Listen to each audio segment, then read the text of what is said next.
आप हैदराबाद के लोग ऑल इंडिया मजलिस इत्तेहाद मुस्लिमीन के परचम को मजबूती से लहराने का काम करेंगे, लेकिन ये बैरिस्टर असदुद्दीन ओवैसी साहब का छोटा सा सिपाही आपसे ये अपील करने आया है, आपको सैल्यूट करने आया है, क्योंकि आपने हिंदुस्तान को एक बेबाक और मजबूत नेता देने का काम किया है।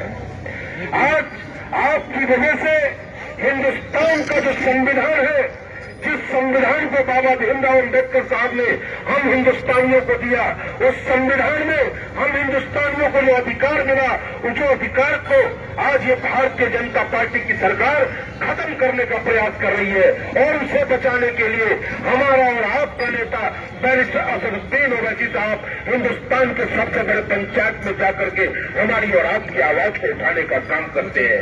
इसके लिए हम आपको सैल्यूट करने आए हैं।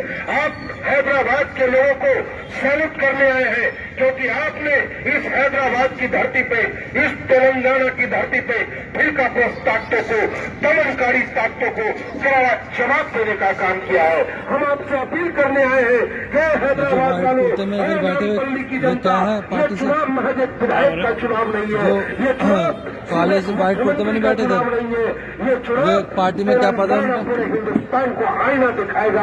वो चुनाव है हिंदुस्तान में लोकतंत्र कैसे खूबसूरत रहेगा, हिंदुस्तान की लोकतंत्र कैसे बचेगी, हिंदुस्तान में कमजोर कॉलेज से के बगल में काला कोट पहने ना, हिंदुस्तान में बेबाक आवाज कौन होगा जो आपकी हक की आवाज को बुलंद करेगा। और ये आईना अगर कोई दिखा सकता है तो आप हैदराबाद वाले हो, वो आईना कोई दिखा सकता है तो आप नामपल्ली वाले हो, आप हिंदुस्तान को चेयरमैन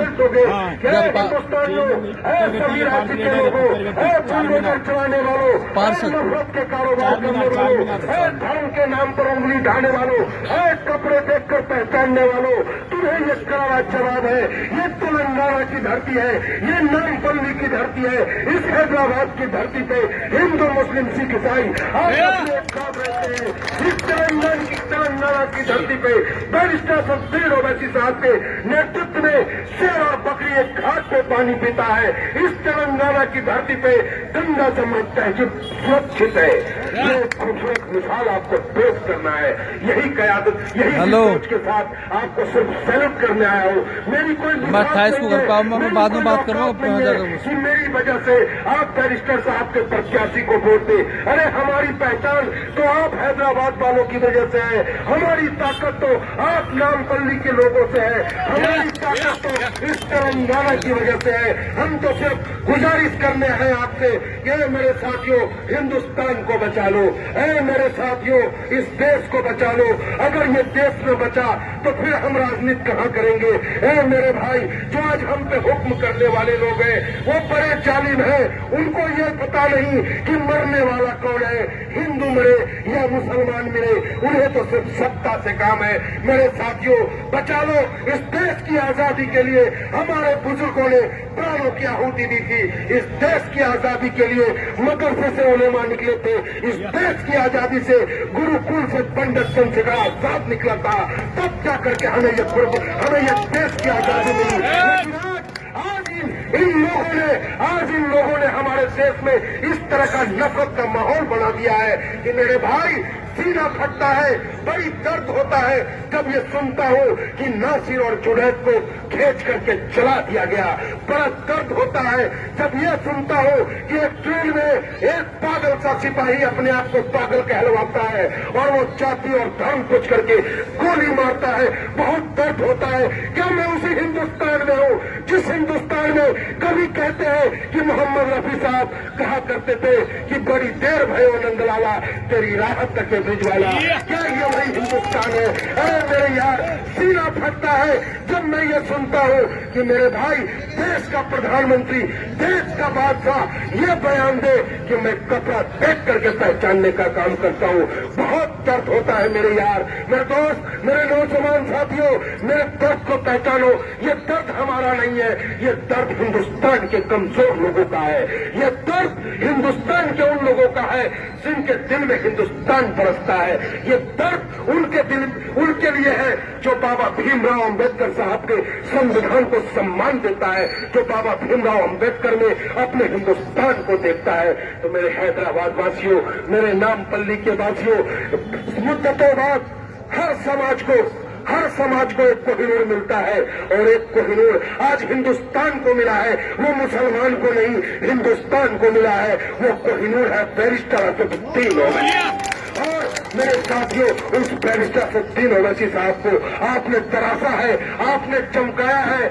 आपके हाथ में हम हिंदुस्तानियों का मुस्तकबिल है। इसलिए एक एक वोट, आपका एक एक वोट आने वाली 30 तारीख को, चाहे किसी भी जाति के लोग हो। यहाँ धर्म की बात लोग करते हैं, अरे नफरतियों, अरे राम की कसम खाकर अल्लाह का घर तोड़ दिया। अरे राम की कसम खाकर अल्लाह का घर तोड़ दिया। दोस्तों, इस भारतीय जनता पार्टी ने तो हिंदू मुसलमान के रिश्ते को तोड़ दिया। मेरे साथियों, इस तेलंगाना की धरती पे, इस नामपल्ली में मुझे कल जाने का मौका मिला। मैं बताऊं आपको, एक आपका कुम्हारवाड़ी जगह पड़ता है। मुफ्ताज साहब ने हमसे कहा कि साहब पंडित जी, आप उस क्षेत्र में जाए, वहां साहब बहुत बड़ी तादाद में हिंदू भाई रहते हैं। मैं अकेला था, 2 साथी थे हमारे साथ, वो भी हमारे थे। जाकर के हमने बैरिस्टर साहब का पंपलेट देने का काम किया। मैंने कहा, मां, मैं बैरिस्टर साहब का एक छोटा सा सिपाही हूं और बड़ी उम्मीद से आया हूं, और आप तो बड़े किस्मत वाले हो क्योंकि आपके पास बैरिस्टर साहब है। आप बड़े किस्मत वाले हो कि आपके पास दारुसलाम है। हम तो बदकिस्मत है कि हमारे पास एक भी नुमाइंदा नहीं जो हमारी नुमाइंदगी कर सके, हमें आपस में एक साथ रख सके। भाई साहब, उन हिंदू भाई बहनों ने हमें इतना प्यार दिया, इतना मोहब्बत दिया। लगभग 200 घरों में पांव पैदल चल के उन्होंने हमें मिलवाने का काम किया। और कल शाम को रात की 9 बजे का खाना आनंद जायसवाल है एक हमारे भाई, उन्होंने अपने घर पे रखा और लगभग 50 लोग थे। उन्होंने बड़ी इज्जत दी और ये कहा कि पंडित जी, आपका इज्जत है, लेकिन आपसे कहीं ज्यादा इज्जत मैं अगर करता हूं तो बैरिस्टर असदुद्दीन ओवैसी साहब का करता हूं।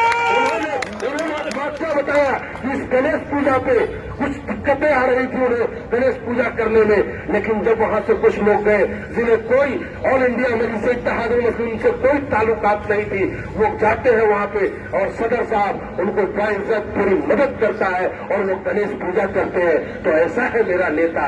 मेरे हिंदू भाइयों, मैं आपसे कहना चाहता हूं कि ये भारतीय जनता पार्टी के लोग, ये आरएसएस के लोग अपने बच्चों को तो अमेरिका और अच्छे अच्छे अंग्रेजी स्कूलों में पढ़ाने का काम करते हैं। मेरे भाई, मेरे हिंदू भाइयों, पहचानो, तुम खत्म हो जाओगे। तुम्हारी ताकत को खत्म करने का काम आरएसएस और भारतीय जनता पार्टी के लोग कर रहे हैं। भारतीय जनता पार्टी अपने बेटा को अमेरिका पढ़ाना चाहते हैं और तुम्हारे बेटा के हाथों में जय श्री राम कह करके, हाथ में तलवार दे करके तुम्हारे बेटे पर मुकदमा दर्ज करके तुम्हारे बच्चों का भविष्य खत्म करना चाहते हैं। इस देश की तरक्की होगी जब हम ये मेयर है ना, ये एमएलए है ना, हाँ, ये महाराष्ट्र के तब होगी जब हिंदू एमएलए है ना, मिल करके एक दूसरे से प्यार के साथ चलेंगे।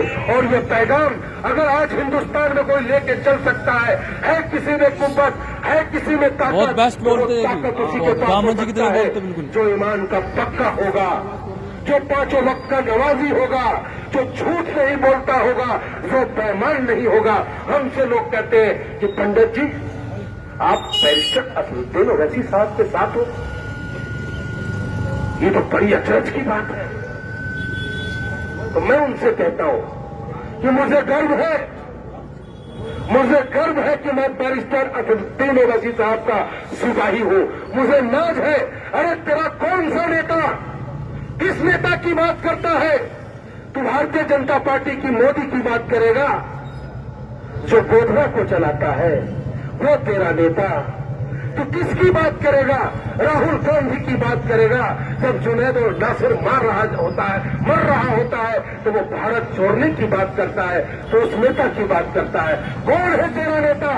अखिलेश यादव है तेरा नेता।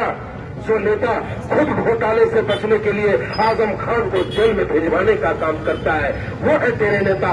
हाँ, मुझे गर्व है कि मेरा नेता पाक साफ है, मुझे गर्व है कि मेरा नेता झूठा नहीं है, मेरा नेता बेईमान नहीं है, मेरा नेता हक और सच की बात दुश्मनों के आंखों में आंखें ताक करके बोलने का काम करता है। इसलिए मैं बैरिस्टर सत्तीन मैं जिंदास का सिपाही हूँ। तो मैं तेलंगाना वासियों, हैदराबाद वासियों, आपने जो कोहिनूर दिया है, नामपल्ली के वासियों, माजिद साहब के बारे में ज्यादा मैं क्या कहूँ आपसे, आप माजिद साहब को हमसे बेहतर जानते हो, लेकिन 2022 से लेकर अब तक जितना मैं समझ पाया हूँ अपने माजिद हुसैन साहब को, बेहतरीन इंसान है, रहम दिल इंसान है, लोगों की मदद करना चाहते हैं। वो उनके तनिक भी उनके दिल में कहीं कोई लालच नहीं है, वो सिर्फ और मान और सम्मान के लिए, आपके लिए।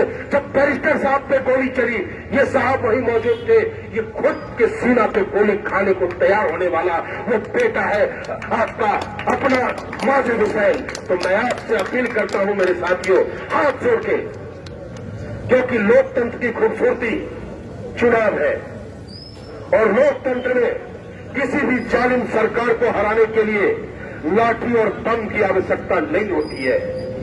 इस लोकतंत्र में बाबा भीमराव अम्बेडकर ने हमारे अंगूठे में इतनी ताकत दी है कि इन जालिम को मैं खदेड़ सकूं। जितनी वोट की ताकत अंबानी की है, उतनी ही ताकत हम झोपड़ी और रिक्शा पे चलने वाले लोगों की है। तो मेरे साथियों, अपनी ताकत को पहचानो। इस अंगूठे को आने वाले 30 तारीख को इतना तेज दबाना,